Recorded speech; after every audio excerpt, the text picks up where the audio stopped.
Presidente, uma boa tarde para o senhor. Independentemente do resultado, eu creio que o senhor vai ter uma boa semana, um resto de semana, e uma próxima semana boa também, por uma razão muito simples.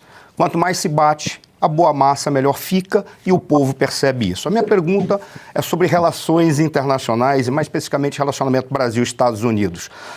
Nós sabemos que o Brasil e Estados Unidos, eu gostaria que o senhor avaliasse como será durante a gestão do Trump, pelo menos ao longo desses dois próximos anos, que está na gestão do atual presidente, que é o final da gestão do atual presidente.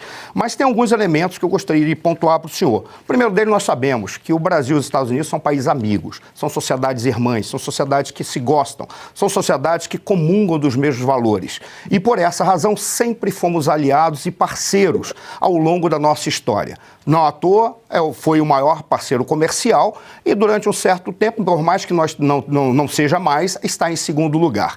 O ponto é que nós temos que trazer outro elemento. Durante a sua gestão, talvez não, com certeza, pelo fato de comungarem de valores ocidentais comuns, por comungarem dos mesmos princípios cristãos, o relacionamento de amizade do senhor com o presidente Trump aproximou mais ainda o Brasil dos Estados Unidos. Na atual gestão, com os 2 últimos anos do governo Biden, nós percebemos que, independentemente do atual presidente ter as mesmas posturas, os mesmos valores, a mesma ética, o mesmo comportamento do Biden, houve um afastamento com uma aproximação maior do Brasil com adversários dos Estados Unidos. Por isso eu gostaria que o senhor poderia fazer uma avaliação de como será, pelo menos nos próximos 2 anos do governo Trump, o relacionamento com o Brasil. Olha, o próprio Trump disse há poucos meses que não entendeu por que o governo Biden, que está deixando lá agora a presidência, tratava com tanta deferência o atual presidente do Brasil. E eu, em 2 anos com o Biden, depois de 2 fora aqui, né, não tivemos contato, mas como ele nos afastava, ou procurou afastar o tempo todo. O Trump disse que o Brasil aqui sempre tratou os Estados Unidos como um país imperialista. Pode ver, se eles quisessem dominar qualquer parte do mundo após a Segunda Guerra, teriam dominado. Mas não dominaram nada, absolutamente nada. Você vê do atual governo, faltavam poucos dias para as eleições americanas, o senhor Lula da Silva falou que a volta do Trump seria o retorno do fascismo e do nazismo com outra face. O que ele quis dizer com isso? Você pode ver, a questão do BRICS. Teve uma reunião na Rússia e poucos dias antes houve aquele acidente do Lula, que teria caído no banheiro cortando unhas do pé. Ele acabou não indo. Bem, desceu na Rússia de avião o Nicolás Maduro. Tá? Parece que esse acidente foi bom para o Lula, né? Evitou encontrar-se com ele lá. E lá, no BRICS, formularam convites para outros países, além da própria Venezuela, também o Irã. Você pode ver, por ocasião das eleições de 22, eu não pude falar no horário eleitoral gratuito, eu sei que atingiria poucas pessoas, mas, por exemplo, em 2009, Lula estava na capital do Irã e foi lá dar um testemunho de que aquele país que tinha à frente o Ahmadinejad poderia enriquecer o urânio acima de 20%, porque era para fins pacíficos. Eu não pude mostrar essa aproximação do Lula, por exemplo, com Ortega, lá na Nicarágua, um país onde a religião praticamente deixou de existir. Padres foram presos e freiras foram expulsas de lá. A gente não podia mostrar, então, essa aproximação de Lula com terroristas, né?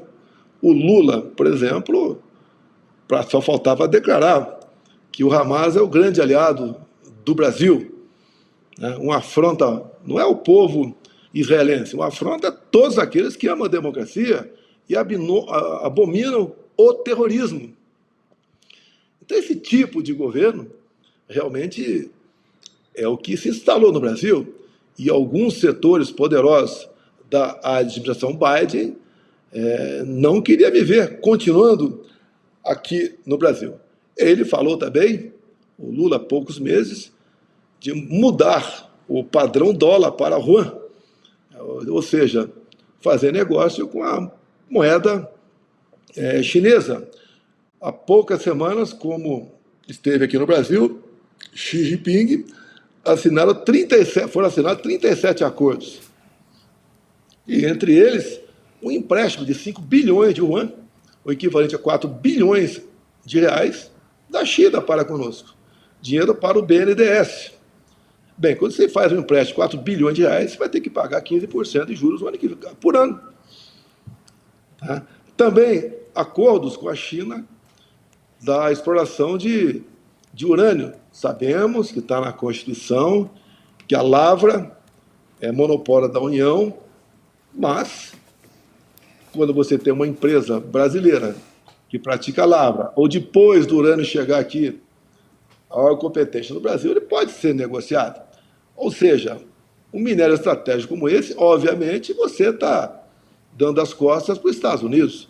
Você tem que ter, no mínimo, né, se você não quer beneficiar um outro país, que tem uma certa equidistância no tocante a isso aí. Você vê um problema na Venezuela, não é apenas a Venezuela, o ditador Maduro. Lá dentro tem tropas, né, da China e da Rússia. E por que estão lá dentro? Porque é um país riquíssimo. É o país mais rico em petróleo do mundo, além de Vespas Negras, lá de Cuba, tá?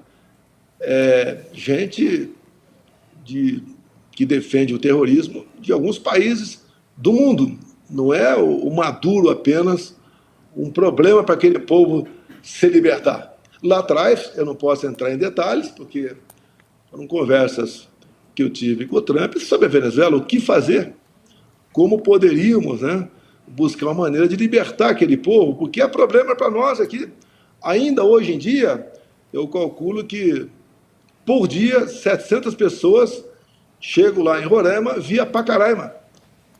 E quando uma ditadura começa a aparecer, primeiro, quem tem dinheiro vai para países como os Estados Unidos. Uma classe média alta, aqui na América do Sul, da Venezuela, se espalhou para o Chile, para a Argentina, que falam uma língua semelhante à tua. E depois, o que sobrou da população, as pessoas mais humildes, os mais pobres, vêm a pé para o Brasil. E é um problema para nós, é um problema para eles. Sempre, em qualquer lugar que eu vá do Brasil, encontro venezuelanos. E eles, por vezes, choram. Queriam retornar ao seu país, mas não tem como retornar para o seu país. Até porque lá a fome se faz presente para 90% dos brasileiros. Se me permite aqui, o Padre Neto, eu vejo, Claro. quando eu converso com gente mais humilde, né, que é petista, não é dar pancada, criticar, chacoalhar. Geralmente eu falo o seguinte: você é petista e gosta do Lula, gosta da sua política, fala gosto. Você sabia que ele sempre teve uma paixão muito grande por Cuba, por Fidel Castro? Alguns sabem, né? Sim. Você quer um regime como esse aqui no Brasil? Ele fala às vezes sim. Eu pergunto para ele: você sabe quanto é o Bolsa Família em Cuba? Não. Eu falo: é zero. Você sabe quanto é o salário mínimo em Cuba? Em torno de $15 por mês. Você sabe que em Cuba, um ovo aqui está abaixo de R$1. Tá? Você tem que ter um cartão de supermercado para comprar no máximo meia dúzia de ovos por cabeça por mês no supermercado. E você começa a mostrar para essas pessoas o quão errado ele está. E o exemplo mais claro disso, já que a minha esposa é filha de nordestino, né? Não tem qualquer discriminação, a gente vê aqui no Sudeste muitos nordestinos que vieram para cá. Eu, quando, em 1973, fui para a Escola Preparatória de Cadeia do Exército com 15 anos de idade, eu não queria sair de Eldorado Paulista. É uma cidade pobre até hoje, não tem nada lá. Tá? Vive do Fundo de Participação do Município e da bananicultura, que não é tão rendosa assim.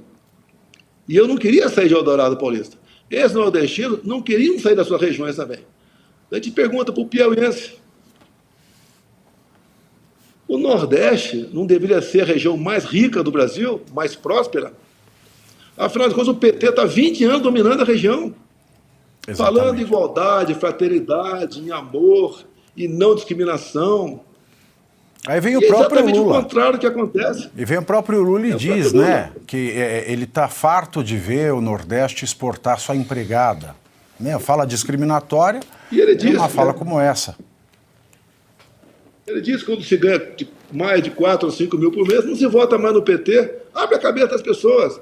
Então você, com essa conversa, né, sempre a verdade, porque a direita se caracteriza pela verdade. A esquerda é uma verdade relativa, é a verdade que interessa para os seus objetivos. Aí é a grande diferença da direita e da esquerda. Olha o caso do garoto Nicolas. Ele fez um vídeo curtinho, 4 minutos, mas com verdade, simples, objetivo, da forma dele se expressar. É um jovem garoto ainda, 27 anos de idade, e deu essa explosão que fez o governo voltar atrás. Exato. Tá? Numa instrução normativa que dizia que não ia taxar. O Nicolas falou que não ia taxar. Exato. Mas, no mínimo, eles iam o quê? Monitorar para pegar, não gosta do Pavinato. Pagou 10 mil esse mês. O pessoal vai para cima dele. Você não tem a dúvida Não que não gosta se dele. respeitar no mínimo aqui a questão do sigilo. Não é tenho para cima de dúvida. qualquer um. Ou seja, é o Estado operando, é o Estado monitorando e voltar atrás.